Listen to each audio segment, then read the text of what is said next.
देवर के लिए बैठा दो। भाभी प्लीज़ बताओ ना, कैसी लगी आपको रागनी?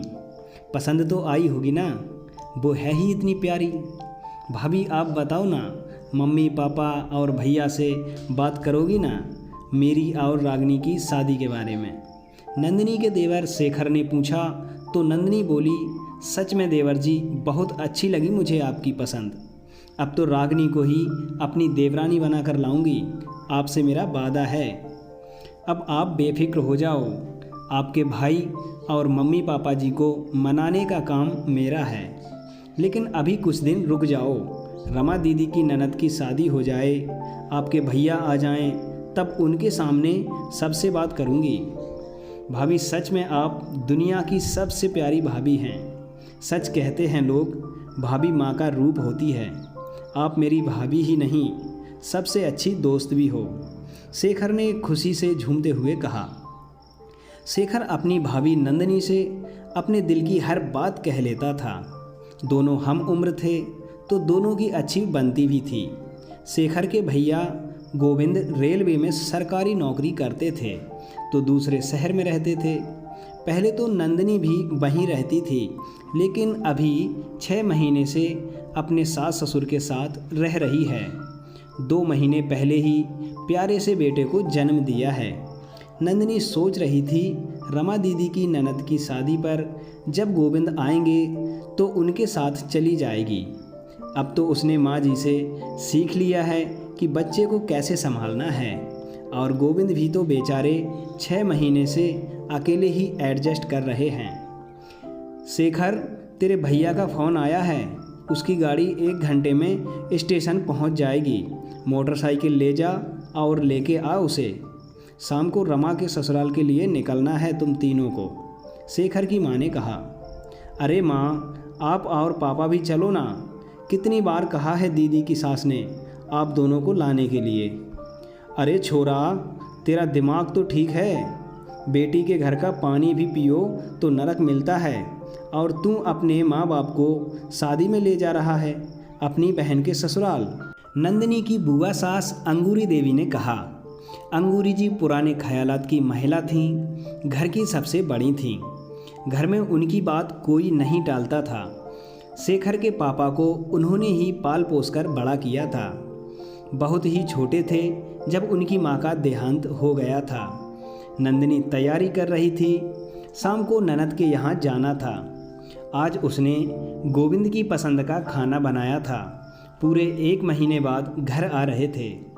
नंदिनी बड़ी ही बेसब्री से अपने पति का इंतज़ार कर रही थी। शेखर को भी गए बहुत समय हो गया था। बार बार फ़ोन मिला रही थी, लेकिन दोनों में से कोई फ़ोन नहीं उठा रहा था। जैसे जैसे समय निकल रहा था, सभी घर वालों की बेचैनी बढ़ती जा रही थी। सबके मन में अजीब अजीब ख्याल आ रहे थे। थोड़ी देर बाद एम्बुलेंस की आवाज़ आई और सब लोग दौड़कर बाहर की तरफ भागे। एम्बुलेंस में गोविंद की लाश थी। ट्रेन पूरी तरह से रुक भी नहीं पाई थी और वह जल्दी में उतर रहा था, जिसके कारण वह हादसे का शिकार हुआ। शेखर के लिए अपने भाई को इस तरह घर लाना दुनिया का सबसे कष्ट का काम था। मम्मी पापा और नंदिनी तो बेसुध हो ही गए थे। नंदिनी की दुनिया उजड़ गई थी और 2 महीने के बच्चे के सिर से पिता का साया उठ गया था। गोविंद के जाने के बाद हंसते खेलते घर में उदासी और खामोशी ने अपनी जगह बना ली थी। लापरवाह शेखर अब जिम्मेदार बेटा बन गया था। हर पल मुस्कुराती नंदिनी का चेहरा अब मुरझाने लगा था। नंदिनी हर वक्त गुमसुम रहने लगी थी। गोविंद को गए 6 महीने हो गए। नंदिनी के मम्मी पापा आज उसके ससुराल आए थे। अंगूरी बुआ जी ने बुलवाया था। शेखर और नंदिनी को भी वहीं बैठाया गया।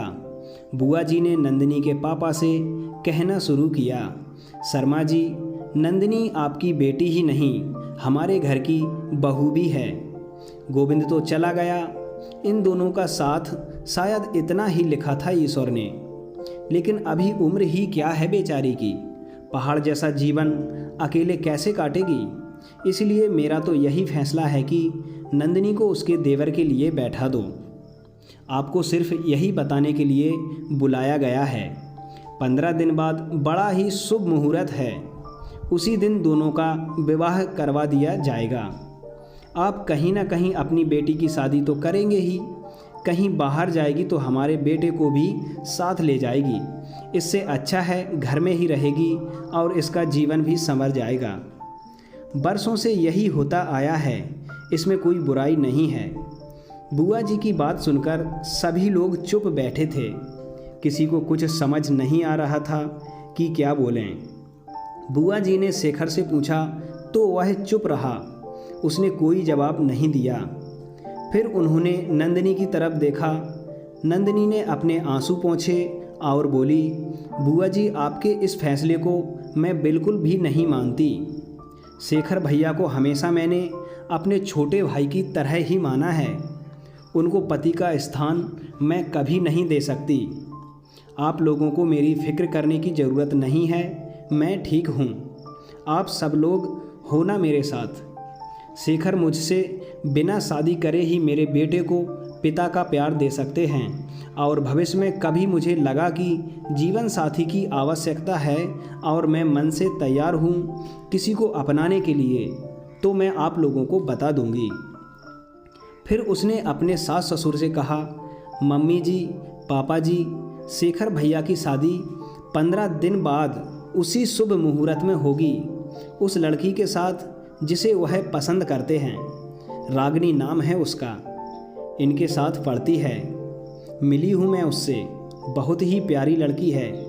उसको ही मैं अपनी देवरानी बनाकर लाऊंगी। आप लोग शादी की तैयारी कीजिए, हम कल ही रागिनी के घर चलेंगे। नंदिनी की बात सुनकर सब निशब्द थे।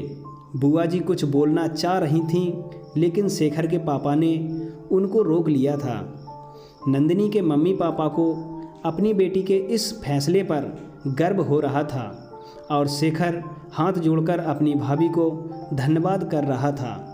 नंदिनी ने आज सही फैसला लेकर 3 जीवन बर्बाद होने से बचा लिए थे और बरसों से चली आ रही रूढ़िवादिता को आगे बढ़ाने से इनकार कर दिया था।